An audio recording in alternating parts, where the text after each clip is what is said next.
Bueno,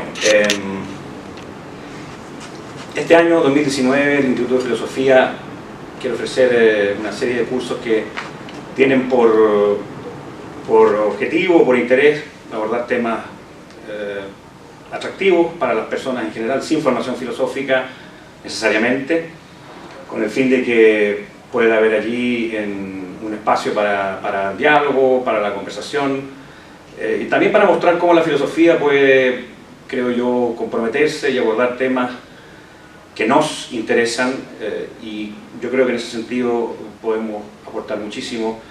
Tengo aquí a mi lado a 3 profesores de nuestro instituto que este año van a dictar cursos que están en esa línea, en ese propósito, y quisiera, bueno, compartir con ellos un momento, que nos cuenten cómo es que ven estos cursos, cómo se sienten al hacerlo, porque es un desafío, sin duda, poder enseñar, intentar enseñar a un público general requiere de habilidades especiales.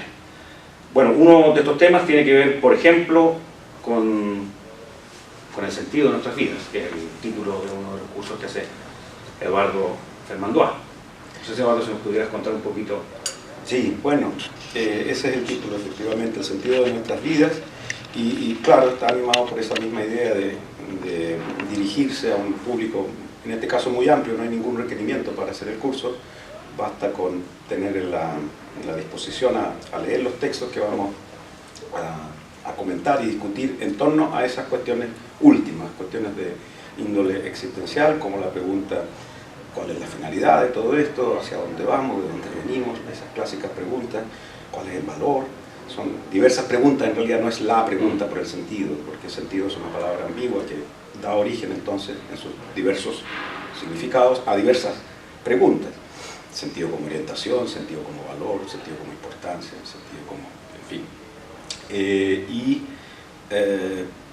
Claro, la idea es que yo creo que son preguntas, en el caso de mi curso, que todas las personas tarde o temprano se hacen. Es bien interesante rastrear algo así como el origen vital de estas preguntas. A veces se nos muere un ser querido y surge muy espontáneamente esta preocupación, o catástrofes naturales, o ciertas edades que son propicias a hacerse estas preguntas, como la adolescencia, o la midlife crisis, o la vejez.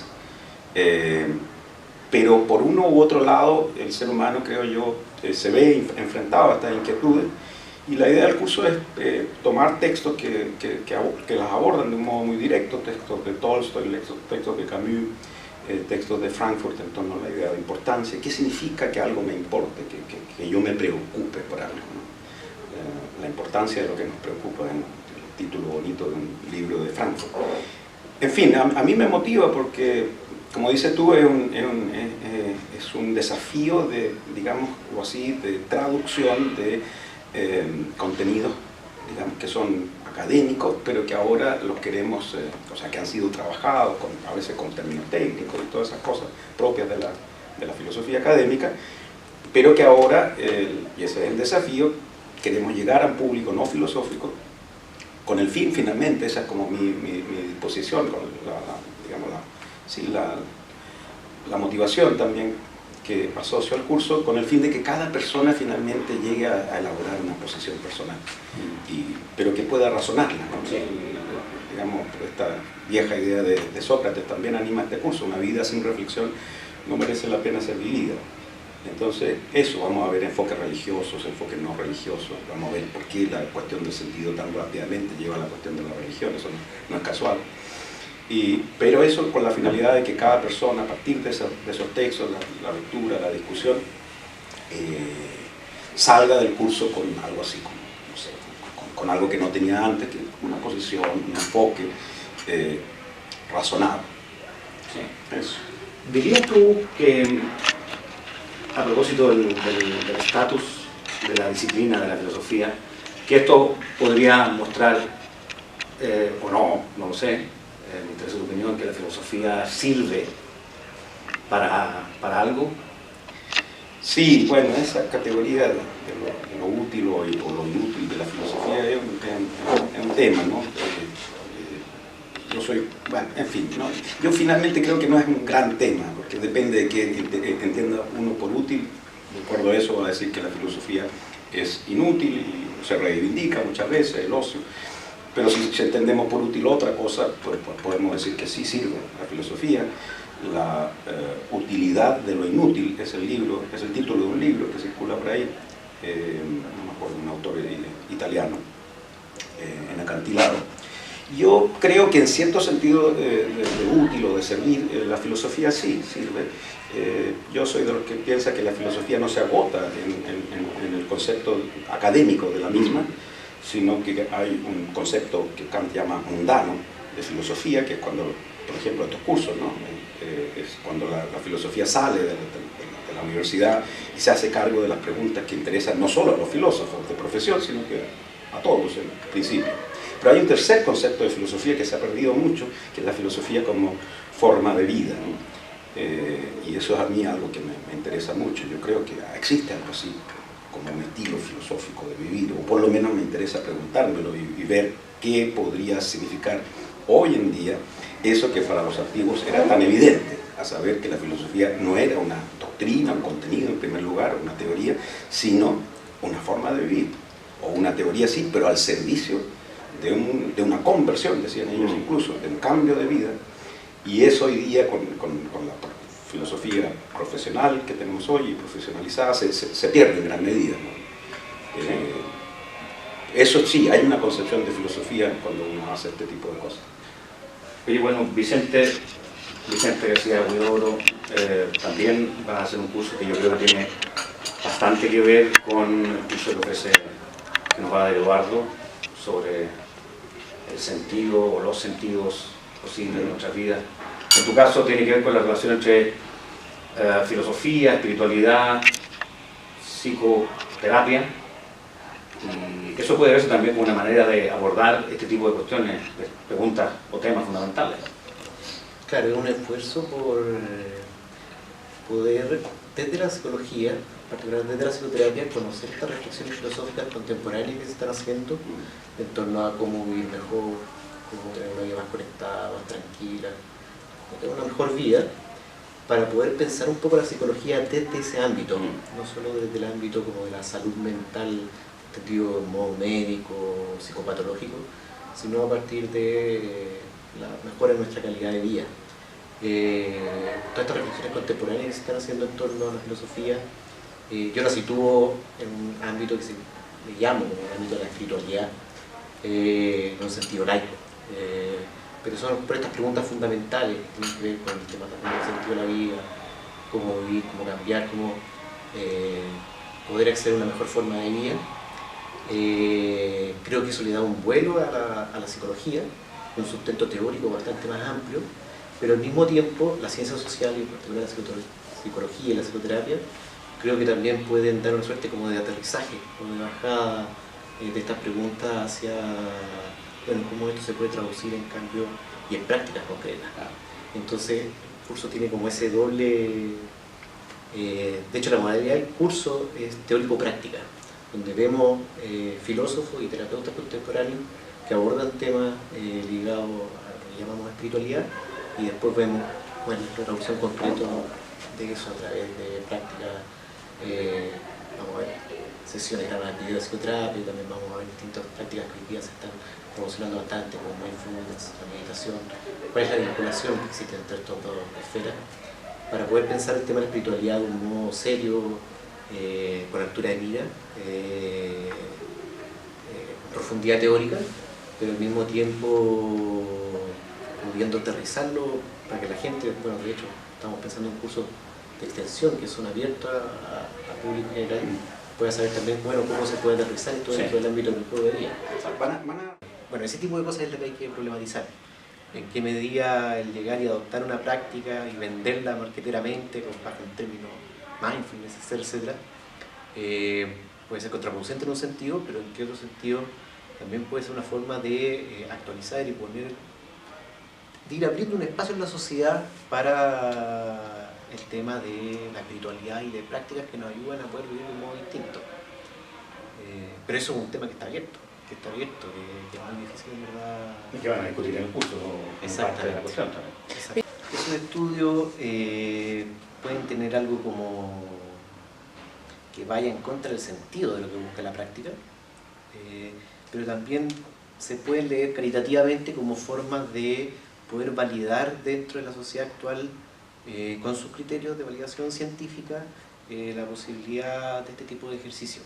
Es muy difícil ahí trazar la línea y poder decir, no, en verdad todo esto no es más que un marketeo y es un bluff.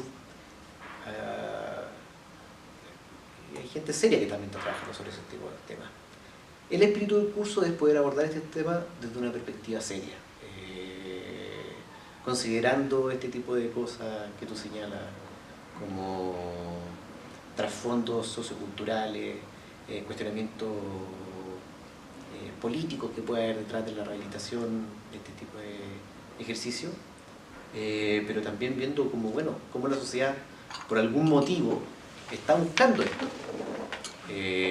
Bueno, muchas veces pueden ser por motivos que sean para mantenerse y seguir lo mismo, pero también mucha gente no llega por esos motivos. De hecho, seguramente gran parte de la gente no llega por esos motivos, sino que más bien por el sufrimiento, por la búsqueda de algún medio para tratar de poder vivir un poco mejor, por el cansancio, por el agobio con respecto a la vida. Yo creo que esas cosas están latiendo de base. Otra cosa, bueno, es la forma que muchas veces toman dentro de nuestra sociedad. Pero ese yo creo que es el núcleo como de verdad que hay detrás de la búsqueda de ese tipo de prácticas. Pero sí veo el peligro de que esto se vuelva un marketing de la espiritualidad. O sea, eso creo que en parte ya es realidad. Me faltan, digo, informaciones más duras y concretas, pero un poco se respira en el ambiente que hay. Pero me parece bien o sea, me parece bien que Vicente, que da el curso, esté muy consciente de esos peligros. Yo sí los veo claro. Claro, uno de los fenómenos más actual y más estudiado en Japón es el fenómeno de los hikikomori, ¿no? Estos jóvenes que se quedan ahí en su pieza, claramente salen por necesidades básicas, etcétera, pero se quedan ahí en su pieza, pueden quedarse hasta 10, 15, 20 años en su pieza, encerrados ahí. ¿Por qué? Porque el mundo virtual para ellos es más real que el mundo real. Ahí hay un tema interesante donde efectivamente la palabra realidad o virtualidad ahí da mucho para reflexionar, y efectivamente en la introducción al curso, este curso Filosofía y Videojuegos, uno de los temas que nosotros, de los que queremos hacernos cargo, esto, es decir, en qué sentido la realidad virtual es real, ¿no? Porque algo tiene de realidad. Es verdad que el videojuego, siendo una diversión, muchas veces puede alienarnos, como se ve en el fenómeno de los hikikomori. Salió un libro recién, en el 2018, donde explica toda esta experiencia efectivamente de estos jóvenes japoneses, ¿no?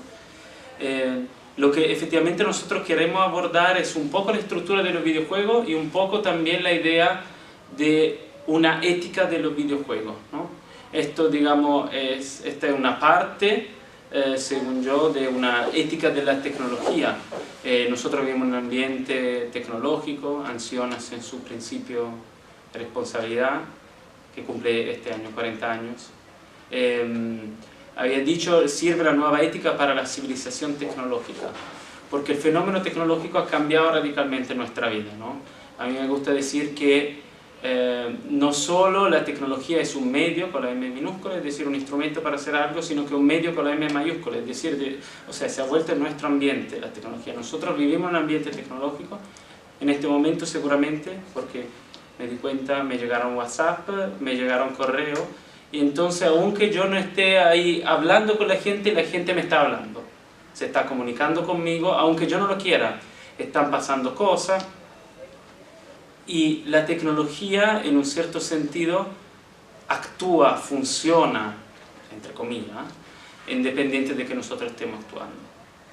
Si yo no paso por la autopista, el sistema de televía, igualmente sigue funcionando y siguen comunicándose distintos dispositivos. Eso se llama Internet of Things, es todo un tema muy actual, pero dispositivos que siguen comunicándonos, que utilizan la cibernética como medio para comunicarse. Entonces, bueno, en este marco de un mundo que ha cambiado radicalmente, entonces no hay que ser catastrofista, es decir, no estamos ya en la época de la bomba atómica donde la tecnología va a destruir el mundo. Puede que pase, pero ahora el medio tecnológico es un medio más amigable, que tiene más que ver con nuestra cotidianidad, entonces hay que tomarlo en serio filosóficamente, yo creo. Y me gusta mucho este ejercicio del Instituto de Filosofía de acercar la filosofía a la persona, en nuestro caso quizá más a los jóvenes, porque los que juegan los videojuegos con dispositivos, interactuando más son jóvenes quizá, acercar la filosofía a la gente y acercar a la gente a la filosofía. Este efecto feedback o retroalimentación me parece muy interesante, es decir, porque nosotros como académicos nos gusta reflexionar sobre lo que está pasando actualmente, entonces la cotidianidad puede ser un buen instrumento para seguir reflexionando, y al mismo tiempo la gente necesita de preguntas buenas. Con respecto a los videojuegos, claro, nuestra pregunta será más ética, es decir, hacer una ética en los videojuegos y no de los videojuegos, es decir, estar ahí, estar en los mundos virtuales. Nosotros estamos en los mundos virtuales, interactuamos con nuestra gente, ya no solo videojuegos, los viejos videojuegos que jugaba yo, siendo muy viejo, jugaba con videojuegos viejos. Ahora se puede interactuar de verdad con otra persona. Y yo que veo de la otra persona, veo un cuerpo que no es su cuerpo, que es el avatar. Veo el cuerpo a través de que esta persona quiere representarse. Es decir, no, estoy viendo la manera en la que él quiere mostrarse, ¿no? Y ahí empieza una interacción. En el mundo de los videojuegos es un mundo bien, digamos, cerrado, pero si nosotros pensamos en los mundos virtuales, ahí podemos hacer muchas cosas. Y a mí siempre me hace un poco reír cuando la gente dice, pero no está real. No, pero efectivamente nosotros transferimos plata a través de los mundos virtuales y puede cambiar mucho nuestra vida. Nosotros podemos contactar a un médico a través de los mundos virtuales, nosotros podemos encontrar a gente, enamorarnos de gente a través de los mundos virtuales. Así que se ha vuelto un mundo más complejo y ahí surgen nuevas preguntas que son básicamente preguntas éticas porque tienen que ver con acciones. Es decir, nosotros interactuamos. Y ahí la filosofía creo que tenga mucho que decir. También una cosa muy cerrada como los videojuegos. Pero tú cuando dices ética en los videojuegos, ¿no? ¿Te refieres a la necesidad crítica de, por ejemplo, pensar en ciertos videojuegos que pueden tener ciertas dimensiones por el modo en el cual los jugadores interactúan entre sí, que podrían ser éticamente cuestionables? ¿Es eso lo que está...? Eso también. La primera cosa es entender la filosofía que está detrás de algunos videojuegos. GTA, es decir, donde uno tiene que matar y destruir a todo, ¿no? ¿Por qué ética en los videojuegos? Primero porque no quiero ver el mundo virtual, el mundo de los videojuegos como parte del mundo virtual como algo muy externo a nuestra vida, ¿no? Algo que no tiene nada que ver, sino que ya tiene que ver con nosotros, porque cuando nosotros jugamos estamos haciendo algo y claramente esto va a cambiar en una cierta medida, aunque pequeña, nuestra manera de ser, ¿no? Por eso interactuar bien con las otras personas, ya que es parte de nuestra realidad cotidiana, en una cierta medida el mundo virtual, sí sirve para ser de una cierta forma personas mejores, ¿no? Entonces, cómo acercarse a los videojuegos, cómo interactuar con los otros, porque sabemos que no es una actividad neutral a nivel ético. Por eso ética en los videojuegos es decir, cómo nosotros tenemos que acercarnos a los otros, o cómo nosotros tendríamos que acercarnos a Facebook, a Twitter. Una pregunta más, Lucas. ¿Eso supone que habría una relación estrecha entre los videojuegos y la vida real? Porque si hay una preocupación ética por los videojuegos, es porque cree que eso que es éticamente cuestionable en los videojuegos podría transferirse a la vida real, ¿no? Y las personas terminan interactuando o viéndose unas a otras así como el juego que juegan. Claro, claro. Es así, es un poco así. Porque uno podría pensar que las personas hacen perfectamente bien la separación entre lo que es jugar un videojuego y vivir la vida, ¿no? Aquí, si uno cree que hay cuestiones éticamente cuestionables en los videojuegos, es porque cree que una cosa se puede traspasar a la otra, ¿no? Claro, bueno, el tema de la violencia, por ejemplo, el tema de la violencia, hay muchas noticias con respecto a eso, digamos, jóvenes, chicos que han jugado a los videojuegos y después no entienden la separación entre el mundo del videojuego y el mundo real, por eso esta misma violencia que ellos experimentan. Y además uno tiene que pensar que ahora están haciendo experiencias de esta violencia en una forma más eficaz, a través del dispositivo, porque yo no estoy ahí jugando a la PlayStation, sino que probablemente me estoy metiendo en un dispositivo, estoy jugando a tenis de verdad, ¿no? Así, y ahí uno empieza a hacer experiencias también corpóreas, en un cierto sentido, de probar algo, ¿no? Y esto puede, o sea, no es necesario, pero puede transferirse a la vida cotidiana. Entonces es bueno... Positivamente en este caso. Positivamente o negativamente, las dos cosas, ¿no? Porque siempre son acciones... En el caso del tenis, positivamente. En el caso del tenis, positivamente, claramente. Son acciones que nosotros estamos haciendo y yo creo que, o sea, esta es la base, digamos, que de una cierta forma, si nosotros actuamos, algo va a quedar en nosotros de esta acción, ¿no? Una cierta forma de actuar. Otra inquietud que tengo es que podría ser el caso entonces que los videojuegos pudiesen, o el mundo virtual un poco más, no, pero bueno, también los videojuegos en especial, enriquecer nuestra experiencia, ¿no? Humana. Podría ser el caso, hay allí una potencialidad, si es que no pasa ya de facto, yo ahí no lo sé, ¿no? Que la amplía, la enriquece más que la estrecha. Absolutamente. Como en el caso de estos jóvenes japoneses que contaron. No de los hikikomori, claramente, pero hay experiencia, y esta, digamos, me parece muy interesante como experiencia, pacientes que están aislados y que no pueden tener ningún contacto con el mundo externo porque están en una situación de aislamiento, etc. Ahí, yo sé cuando estaba en Italia, en la universidad donde trabajaba yo, se construían videojuegos, mundos virtuales para estos pacientes para que pudieran, por ejemplo, entrar a través del juego a museo interactivo, ¿no? Y uno ahí puede ver y jugar y cambiar, no sé, algo en un cuadro, etc. O sea, hay esta experiencia, es decir, que el mundo virtual puede acercarte al mundo real, pero hay también el otro peligro, o sea, siempre la doble cara de la tecnología, ¿no? Que puede alejarte y crear un mundo separado. Claramente esto, digamos, volvemos al tema del comienzo, es decir, ¿el mundo del hikikomori es un mundo ficticio o es un mundo real? Porque lo que está detrás también de esto, como se ha publicado, de esta manera de portarse, es que ellos le tienen miedo a lo que nosotros llamamos la realidad física. Por eso la única forma de acercarse a la realidad es a través del virtual, ¿no? Entonces siempre esta ambivalencia entre estos dos temas.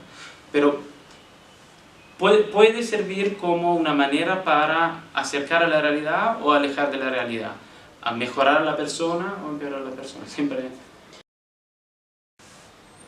digo que por el hecho de pensar que sea un mundo solamente virtual, nosotros quizá, digamos, implícitamente pensamos que podemos portarnos de cualquier forma.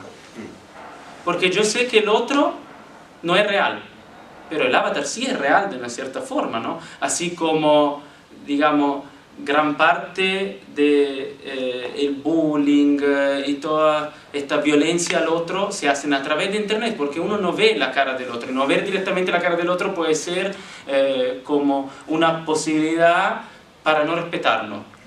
Hay que repensar la realidad virtual como algo real para poder portarse de una manera ética, o sea, por lo menos reflexionar éticamente sobre este asunto. O sea, no ver el otro es un gran obstáculo.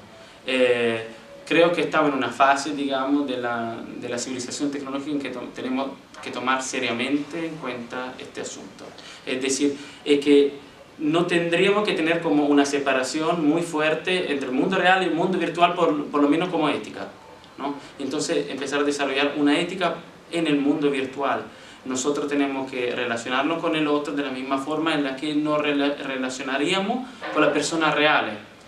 Esto significaría que la distinción entre virtual y real se cuestiona profundamente, ¿no? Porque implicaría hacerle ver a los demás que cuando se relacionan virtualmente con otros se están relacionando realmente. Absolutamente. O sea, el punto de la interacción es un punto central.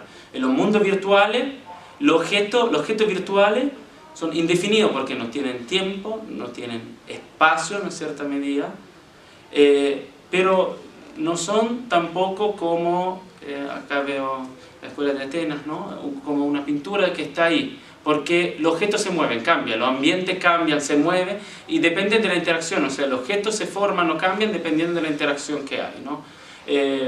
Por eso hay que efectivamente, digamos, reflexionar sobre el virtual, qué es el virtual, qué significa interactuar a nivel virtual, porque ahí también hay una cierta economía del mundo virtual que yo creo que no hemos tomado en serio todavía.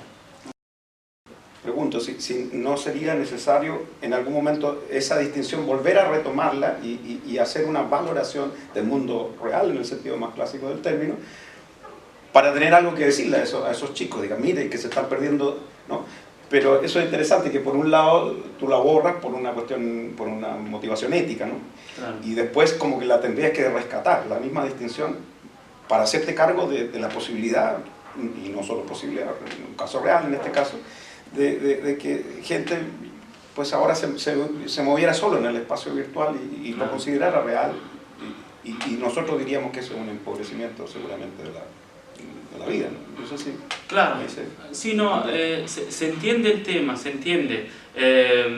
Yo me estaba fijando bien en la cuestión ética, pero la pregunta que yo me estoy haciendo y me hice también muchas veces, yo por tener mi pariente lejano, tengo que interactuar con ellos virtualmente, ¿no? Sí. O sea, no en la misma forma, es decir, no puedo abrazar a mi hermano, etc. Pero yo interactúo con ellos, o sea, pasa algo cuando yo estoy en Skype con ellos. Es una forma distinta. Yo digo, por ahora, y el curso quiere responder a eso, de cierta forma es decir, ¿qué significa esta forma distinta de interactuar? Yo no sé, yo no estoy sintiendo el olor de mi hermano, lo estoy abrazando efectivamente, pero lo estoy, claro, puedo llorar. Y cuando uno apaga el computador, apaga Skype, dice, algo ha pasado, algo ha pasado. ¿Qué es este algo que ha pasado? O sea, nuestras relaciones han cambiado de una cierta forma, hay que tomarlo en cuenta. No estoy diciendo, el mundo virtual tiene la misma consistencia del mundo real, es distinto.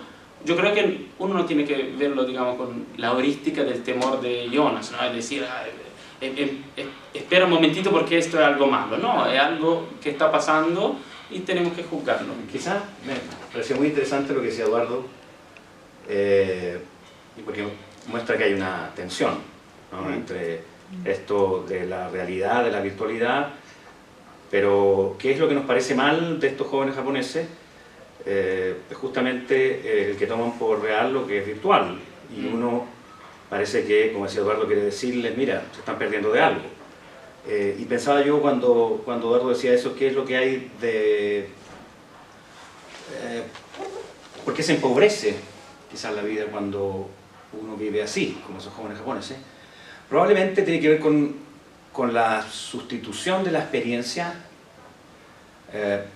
digamos, la sustitución más o menos sistemática de la experiencia de lo que uno clásicamente llamaría real, cuando eso podría no hacerse, ¿no? Pero en tu caso, la relación virtual con tus familiares es la manera que tienes de poder hacerlo, ¿no? Es o esa o es ninguna, ¿no?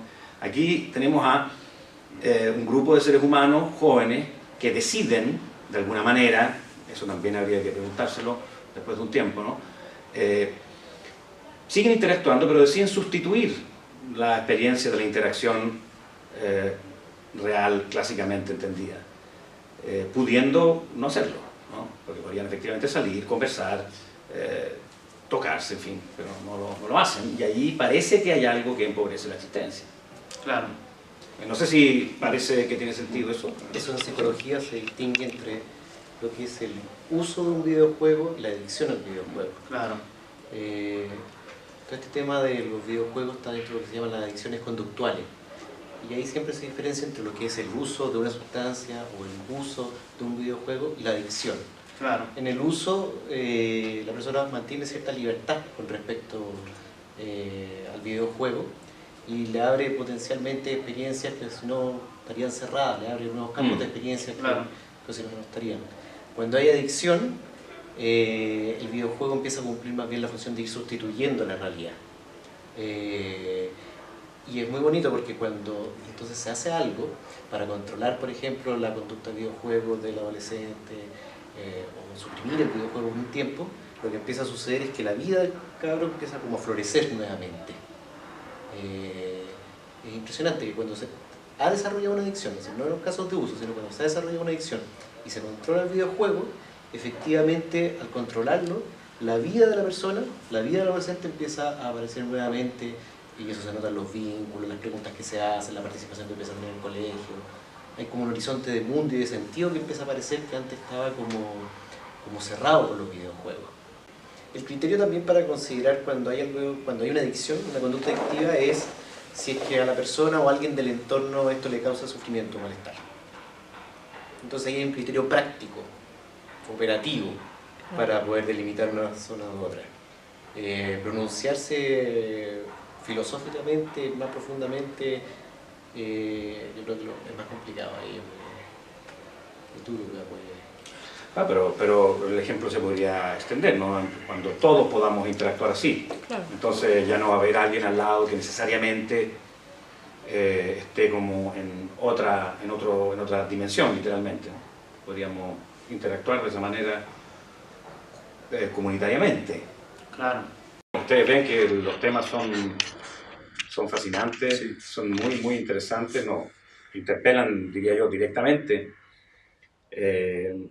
a cualquier persona, digamos, que se haga preguntas incluso bien elementales. Así que yo simplemente quisiera dejarlos invitados para que vayan, se inscriban en estos cursos y puedan tener esta experiencia que en parte, creo yo, hemos tenido aquí. Me gustaría que también esa fuera la experiencia, y creo que así va a ser, que van a tener quienes puedan asistir a estos cursos con los profesores de nuestro instituto. Así que muchas gracias a los tres, además. Muy bien. Muchas gracias. Gracias. Creo que me voy a inscribir en tu curso.